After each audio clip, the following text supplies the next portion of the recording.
Hey everyone, and welcome back to the Warcraft news. Well, wow, did you see Wowhead's April Fools? I mean, man, by doing a joke 8.3.5, they sure did end up making World of Warcraft look a bit awkward. Yeah, I think it was a perfectly executed plan.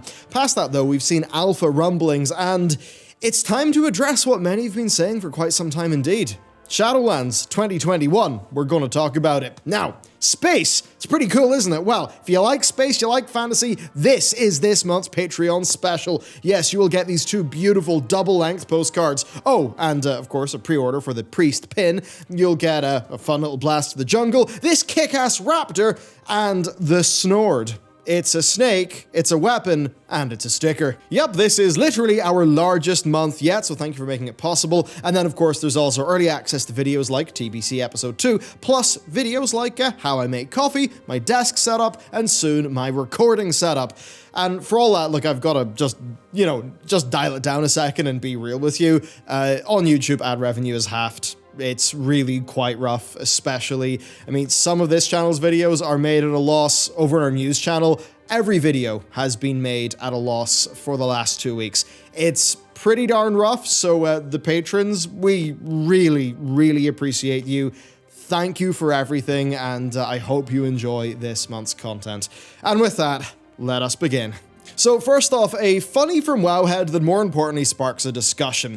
Wowhead really did just get people talking with their April Fool's post. It was a faux 8.3.5 data mining post, and they got so many people. I mean, well done.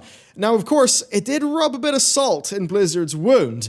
Battle for Azeroth didn't really have an ending, I would say. I mean, N'Zoth disappeared, Magni said, good job, and that was it. We got no payoff for the gift of N'Zoth. A lot of our characters didn't really feel like they'd been resolved. Wowhead, jokingly posting a sort of wish fulfillment patch. I think that hit home for a lot of people, and I think it does show that a lot of people, well, they would have wanted a more fleshed out BFA ending, and that they feel maybe unfulfilled, and would have liked an 8.3.5. I mean, if you actually step back for a second and think about BFA, it covered a faction war, all the undeath stuff, Zandalar, Kul'Tiras, Nazjatar, Ny'alotha, it ended the old gods. I've got to be real, I don't know if Blizzard have ever blasted through such an immense quantity of lore in one expansion. And this time, I have got to say, wasted. Zandalar and Kul'Tiras were dominated by the Fourth War and some other side things, and none of that really had a satisfying in-game resolution. A lot of plot threads just didn't go anywhere. Nazjatar barely had any content to it narrative-wise, I mean, compared to Suramar. And then 8.3, I mean, like, man, you did some fetch quests, then Kill N'Zoth appeared in your quest log, and then you did it, and that was it. Expansion over, no epilogue. Wowhead sure did know how to pull people's heartstrings with that April Fool's post. So, to be a bit more serious then, with BFA over, why does it feel so empty? What's going on? Well, if I compare it to Legion, I think it's really quite clear. The real ending just doesn't exist for BFA. Legion's end cinematic was way longer, and it resolved the character arcs of Illidan and Velen. It clearly dealt with the Legion, clearly dealt with the Pantheon and Sargeras. Then 7.3.5 gave, Illyria and Turalyon clear things to do as characters. It established where the Alliance and the Horde were. But with BFA, it just ended. And I've got to level with you. I think it's really clear that, the 8.3 we got could not have been Blizzard's original plan. I mean, why did they tease the Dragon Isles in the start of this expansion? What's up with the extra data-mined war fronts? Why did the war campaign end with a big cinematic but have almost zero character gameplay for you to do? Why was there so little new content in 8.3? I mean, even Ny'alotha, the raid itself, was small and simple. Vexiona and Raden's wings are literally copy, paste, and rotate, and then remove the pillars. Blizzard, I think, did do the best they had in the time they had. I really do think that. I mean, that's understandable, but it doesn't mean that this isn't a rough situation for us to be in, as people who genuinely do want to play more World of Warcraft. And I suppose it sucks for them as well. I don't think the WoW team had a diabolical plan to, not make content for the game. That would be pretty puzzling, wouldn't it? Instead, I just think the problems of BFA delayed the hell out of them. I think it delayed Shadowlands, and I think they were put in a position where they needed to make such a tough call. I think they needed to cut the time expensive 8.3 work, cut 8.3.5, and put everything into Shadowlands. Do you know what? I can't blame them there, right? If I was in Ian's position, or if that is his producer, and I knew all the info that those guys know, I'd probably make the same call. I mean, take WoD. If Blizzard added that Shattrath raid tier, but then it cost them Legion time, yeah, WoW probably would have been worse off in the long run. Now, of course, that does mean sacrificing the short-term value proposition of your product for the sake of its long-term health, and that does mean less subs today, but that's okay. So, with that said, what about Shadowlands? Well, this is where things get a bit hotter because a few things have actually happened with the alpha. 3 alpha builds have actually went up since Blizzard made the shift to working from home. And of course that shift will have slowed them down. I mean, good heavens, it certainly slowed us down, right? And both our, YouTube content team and also our game content team. So that is totally understandable. Now, what's more relevant though is some of the other things that we've seen. Now on this topic, there are 2 people who I defer to, who I trust on this. There's Steven and Marleman, who are behind Wowhead data mining and the incredibly useful wow.tools, respectively. Now, Marleman noticed via his Realm activity tool in wow.tools that the BFA Alpha Realm group actually popped back into existence after about a year of not existing. He then went on to say that he thinks that this is the first sort of proper signal that public testing is being worked on, but to be very clear, he did say, don't fuel up the hype train, just yet, which of course is the responsible thing to say. Now, interestingly, back in the BFA Alpha days, that Realm group came up 2 hours before the first public build, so there's that. Then next up, the Wowhead team saw via their patch sniffer another build change in the Alpha Realms, and then also last week we saw WoW Vendor 2 be updated. Now that's really quite notable because it's not WoW Dev, right? It's WoW Vendor 2. So, and of course the WoW Vendor 2 thing is still Shadowlands Alpha. So overall, what's our takeaway here? I think it's clear, at least from what I'm reading from the data mining circles, basically the consensus seems to be that Alpha is decently imminent. And wow, I am glad I took a look at my phone because there is a bit of breaking news that, right, read this, hype, WoW Shadowlands beta config is ready on battle.net app. That is a tweet from Steven, I'm not 100% sure, main Wowhead data mining guy. Yeah.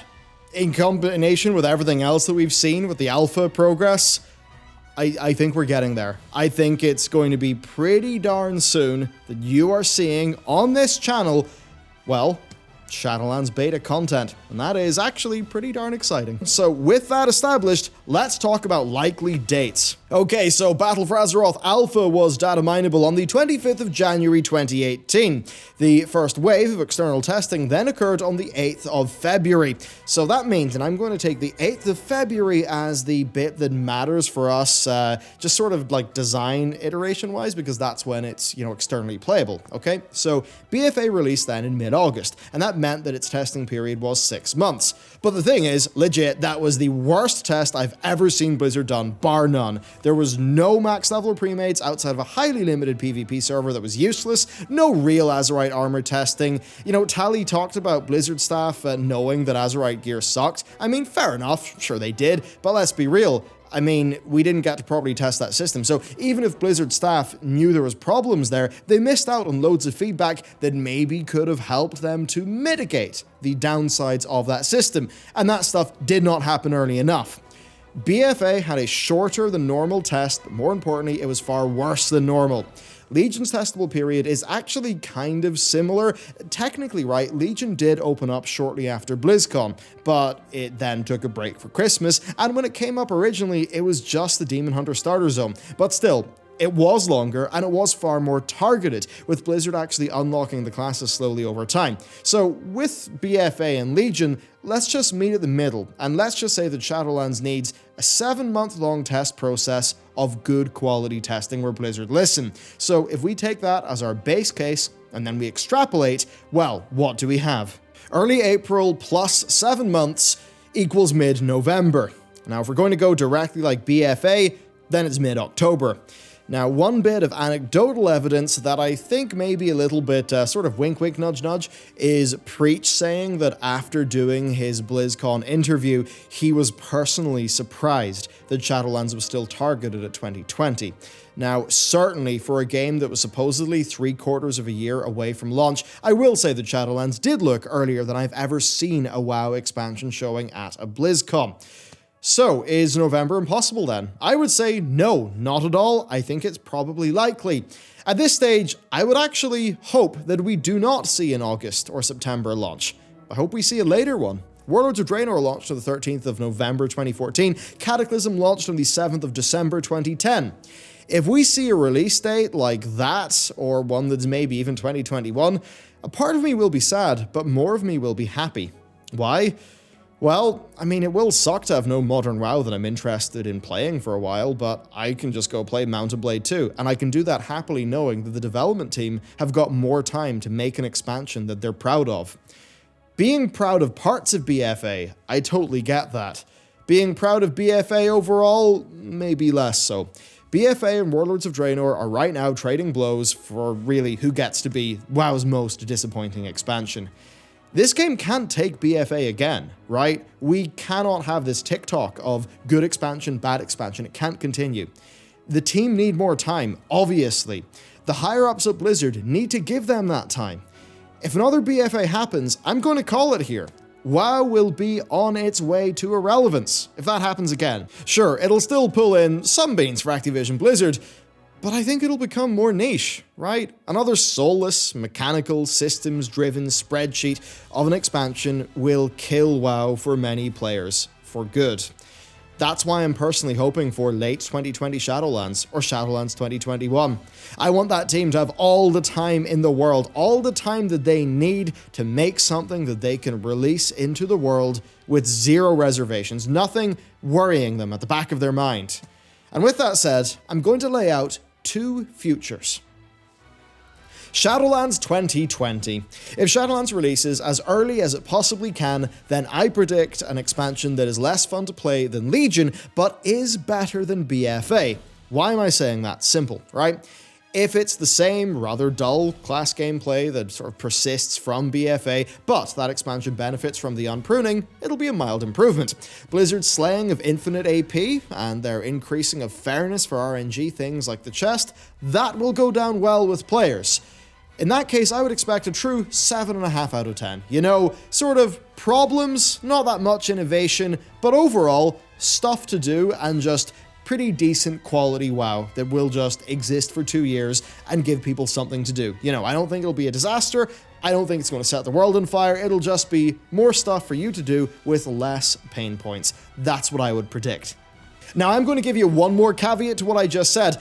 All that is the case if they can combine that with not having an emo as hell, nihilistic plotline that reads like it's from r/I am very smart, and, you know, from the Diary of a Teenager that just discovered Nietzsche.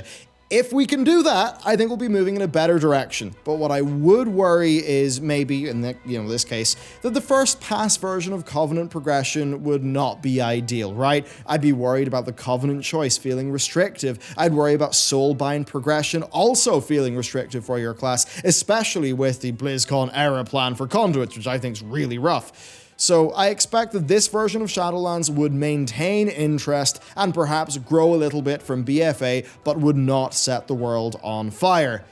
As long as the plot is not silly and as long as itemization doesn't mess things up. So with that said, what about a sort of middle-of-the-road Shadowlands, right? One that's maybe a November, December launch date, you know, a bit like Kata or something like that. Well, in this case, I would expect more time being able to be spent on iterating core features. Therefore, I would expect less shippable bugs.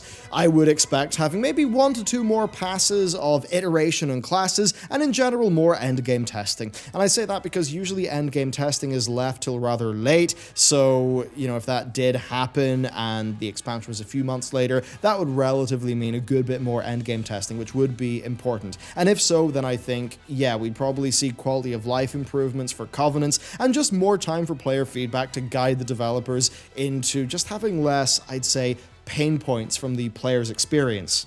And really, if we just have another chunk of good quality WoW content, but with a lot less, well, more iteration and a lot less pain points, then that would be great. I mean, BFA at launch had so many pain points, so many anti-patterns that it really did hurt it.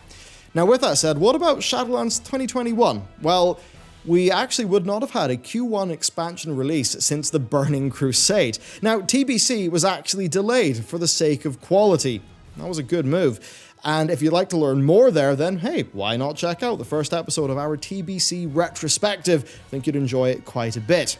Now, if that happened, then I would anticipate lots more time for classes, and also a lot more time for the tie-in parts of Covenants that relate to classes and itemization. I would then expect more time for the teams to work ahead on 9.1, 2, and 3, and maybe 9.3 pre-production. So if that was the case, and we could get a better expansion that would also have a more Legion-like content cadence, I mean, man, if you had that Legion content cadence, good classes, decent itemization, and the pros of Covenants without the cons, then I think a lot of people would be willing to return to World of Warcraft and to actually stick around after. I'll say it like this. There's nothing I'd like more than that. I meing, really, it's for this reason that a part of me would almost cheer if Blizzard announced Shadowlands 2021. And if we, I know this sounds like some crazy Shadow Realm stuff, but if we then went to, BlizzCon in this year, assuming it does happen, if we went to that BlizzCon and then Blizzard were not talking about an expansion they just released, and they were actually saying, hey everyone, here's, some core feature updates, right? You've seen this in the alpha and the beta. We're going to talk about 9.1.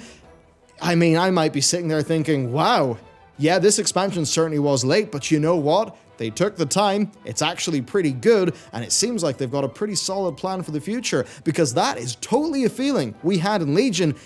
And just look at what Legion did for the game, right? It did really good things for the health of World of Warcraft. Of course, good things that were then, thrown in the bin by BFA, but the point still stands. If you do a Legion again, and then follow up that Legion by doing another Legion, then hey, WoW sure will have a secure future. And yeah, I get it, right? We want to play WoW with our friends, we want new raids and dungeons to do, but look, I think we got to play the long game here. And if that means that we all get a bit more time to play Mountain Blade 2 Bannerlord, then hey, that's fine. And of course that gives Blizzard more time for feedback in the alpha, which would be great. That's no bad thing. I'm sure Final Fantasy XIV will have some WoW people wander over to it in a content route. But Blizzard, you've got to take that hit. You've got to let some of your people go there. It will not compare to the hit that you take if Shadowlands is a repeat of BFA, and then Yoshi P's crew goes and meets your not that good expansion with yet another critically acclaimed expansion in a series of critically acclaimed expansions. We do just have to face it. The WoW team have been outperformed in terms of expansion quality by the Final Fantasy XIV team. They, that if we want WoW to be doing well, then that, the WoW team need to up their game with what they're actually putting out. It is time for a slice of humble pie, and if that slice of humble pie is not eaten, then Blizzard will drown in a sea of weebs. Cat girls are hard enough to compete against. The last thing you need to do is to be doing that with a weak expansion pack. Now, finally, right, and actually in fairness to the devs, I want to end this video by running through things you can do in BFA right now that are actually fun. I mean, hey, Nihilotha, that's one. Then also raid achievement runs. Seriously, like Dazara Lore, I've got to do this. Because it's really, I wasn't raiding at that time. It's apparently one of the best raids in the game, right? There's a bunch to do there. That seems like great content. Then there's the legacy loot changes I reported on last week. That was a great move from Blizz. Legion had great mogs, so why not go get them, right? And it's actually fun content to do. And while you're at it, why not get your hidden artifacts on another class? Then there's the Brawlers Guild for BFA, right? That's something I really need to do soon. Now is a great time also to go for a lot of the BFA mounts if you want them, like say the 8.2 ones, there's a lot of stuff there, and then it's the perfect time with the buff to get some characters leveled up. There's just not that much to do in 8.3, it doesn't have that much longevity, but if you've skipped out most of this expansion, you can log in, get a pretty powerful character pretty darn quickly, and if you're not planning to do really hardcore raiding stuff, honestly, you don't need the most comprehensive set of essences in the world. And yeah, you could take that character, go back to Legion, do a bunch of fun stuff, you could go back to some old raids with your guild, get some Dazara Lore achievements, get some gear, stuff like that, for the mogs, which would actually be fun. So there are some little things to do, and I do want to be very sure that I actually, do say that. Anyway, there you go. That's it for this video. A tiny amount of news with Wowhead, just sort of sprinkling some salt in a 8.3 or an 8.3.5 sized wound. And I think the obvious BFA alpha, Shadowlands alpha stuff where it does seem like it's impending, but it also is late. But maybe that lateness could end up being a good thing. You know what? Actually, let me say one more thing before we end this video. So I'm going to talk about two types of work here. There's waterfall work, and then there is sort of the big idea iteration work. And when I say waterfall work, I'm referring to basically just a workflow process, okay? So something that's waterfall is something that like you can just pretty clearly map it out in a schedule and have the team do it. Now, a little bit more time on your waterfall work, yeah, sure, that's fine. But do you know what really suffers from compressed time, right? Or, a smaller amount of time to work in something? Well, that's stuff that requires iteration, and that is ideas, okay? So if you're stuck in the trenches and you've got barely any time to execute on plans, yeah, you don't have that much time to iterate, right? You've just got to take the first thing that could work and roll with it because, damn it, there's no time. So even if let's just say the waterfall work of Blizzard, so all the artists who are, yes, I know they'll be doing a lot of tech, sort of tech exploration and stuff, but when it comes down to making the assets for the next expansion and the future patches of that expansion, yeah, they'll probably take a little bit of a hit from working from home. But there's a lot of core design work that's probably done by senior staff in the World of Warcraft team. And if, let's just say, because the artists and a lot of that waterfall work is maybe hit by the global situation, forcing people to work from home, then maybe those staff who really do just have those sort of roles of like, we've got to have the right idea, then we've got to execute on that idea, and then we've got to see if it's good or not, and then we've got to iterate on it a whole bunch of times. Well, maybe those people would get more time to iterate, more time to think. Maybe that could be a hidden upside to any sort of Shadowlands delay that may happen. I mean, that's just a theory, of course, but I think it could stand to reason. So, there you go, that's that. If you want to support what we're doing, then Patreon is the place to do it, and if you go over there, you can get a bunch of pretty darn cool loot. I mean, hey, the pins, they're all delicious and gold and silver and fancy looking, and they've got all the 3D depth to them. Oh, man, I really like pins. So you can check that stuff out, which really does help us out. Thank you for watching this video. Let me know what your expectations are for Shadowlands in terms of its release date. So drop that down below. Cheers, and I will see you next time.